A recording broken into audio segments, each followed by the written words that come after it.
Je m'interroge ce jour sur la question de la rationalisation de la gestion des ressources humaines dans les établissements et entreprises publiques de ce pays.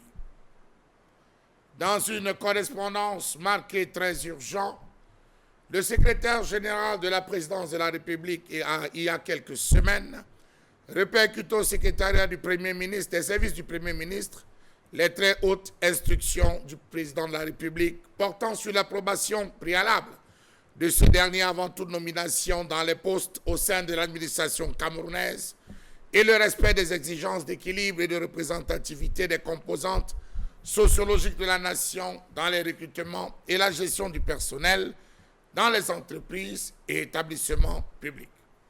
Dans sa correspondance, le SGPR explique que cette directive a été prise en raison d'un certain nombre d'abus qui ont été constatés en la matière.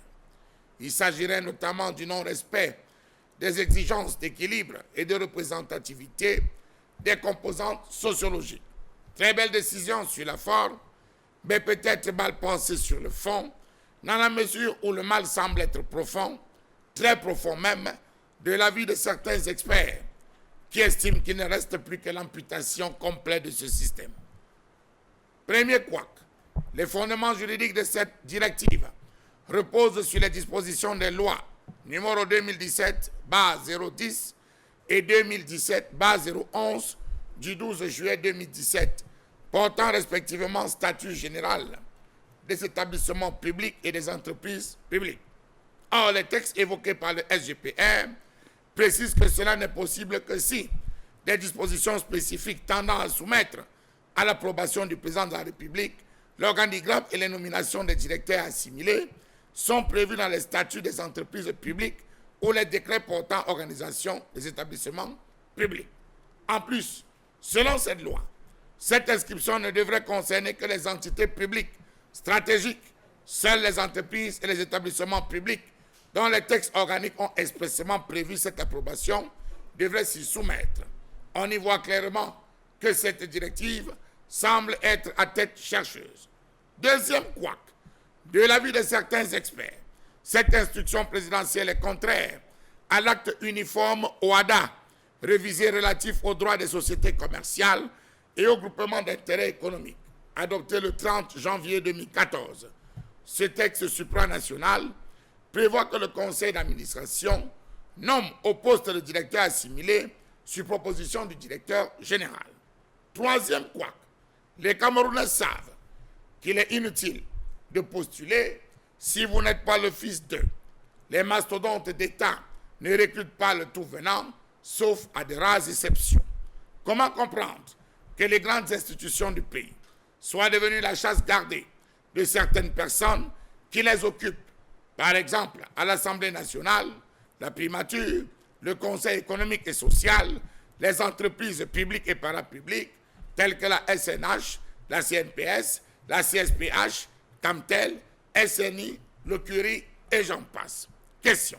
Quel est donc le mode de recrutement dans les différentes entreprises?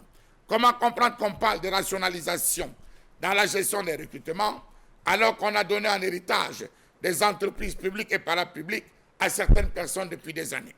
Comment ne pas comprendre que ces personnes, ne sachant ou se sachant roitelets, décident au nom de leur royaume de recruter qui ils veulent au poste de leur choix?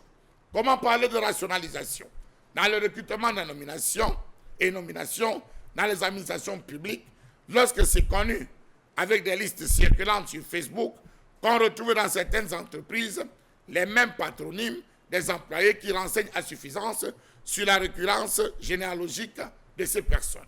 On parle de rationalisation alors qu'on retrouve plusieurs enfants et autres membres des familles des ministres ainsi que ceux d'autres hauts commis de l'État et hauts gradés de l'armée dans les grandes entreprises de ce pays. Comment comprendre qu'on parle de rationalisation lorsqu'on n'a pas fini avec cette histoire de listes confectionnées aux différents concours et admissions dans les grandes écoles dans ce pays?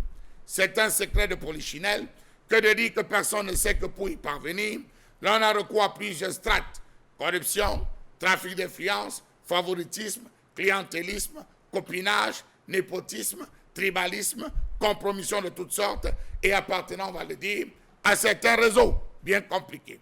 Comment comprendre que les détenteurs de ce fameux pouvoir discrétionnaire à eux confié et eux-mêmes nommés discrétionnairement ne se sont jamais distingués, ni par leur probité, ni par leur rectitude morale, ni par leur ardeur au travail, encore moins par leurs compétences.